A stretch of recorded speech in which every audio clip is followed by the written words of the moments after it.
Down a sandy corrugated bush track, 50 kilometres off the highway between Broome and Derby, is a very special place and a very special family.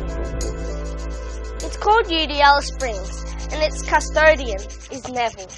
Now I want to tell you about cave paintings. You see, cave paintings, the paint is made from this rock, this ochre rock, okay?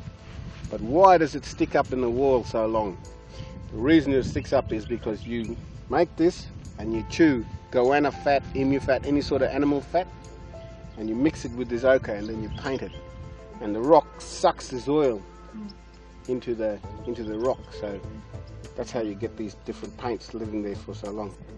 I don't own this land, I'm just the gardener here. You know, this land owns me. It tells me when I should go to sleep, when I should eat what fish, you know, like I was talking today about different flowers along the road. You see this little yellow flower on the road at the moment?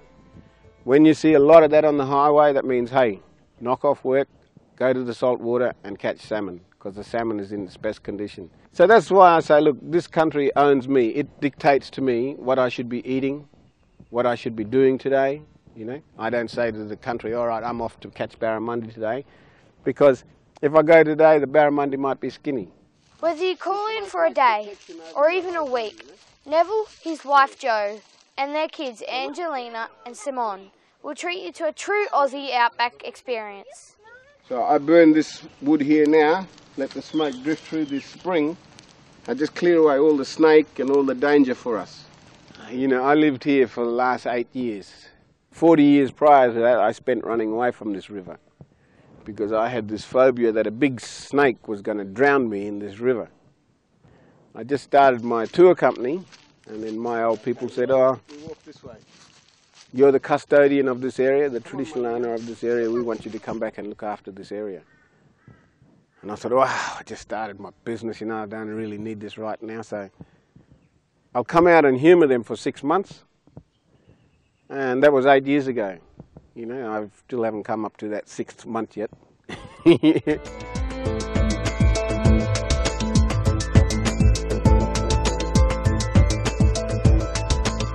The significance of this land is amazing. It was where I live now is used to be settlers' lots from the Boer War. You know, this was their lots, and then it became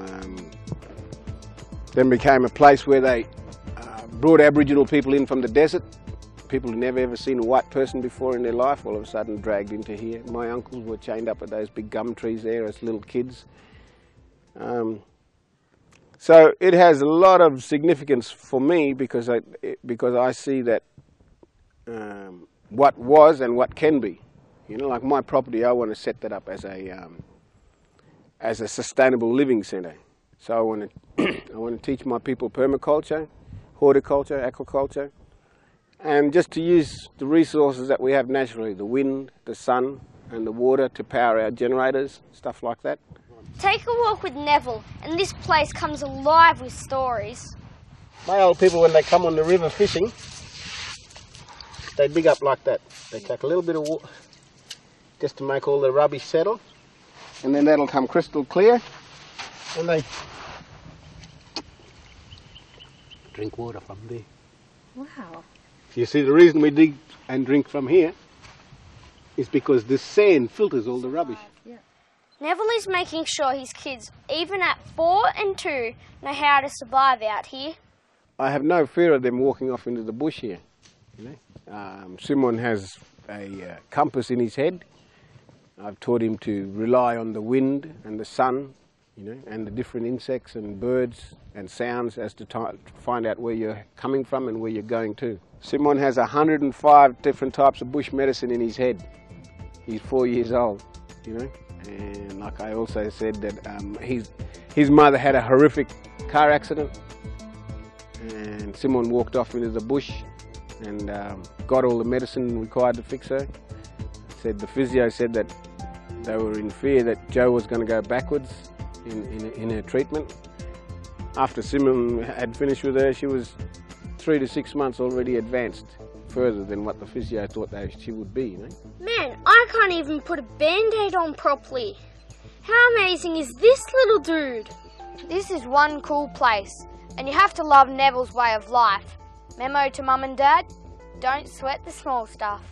Smile every day, you know? Sing every day, laugh every day. That's what I hope for.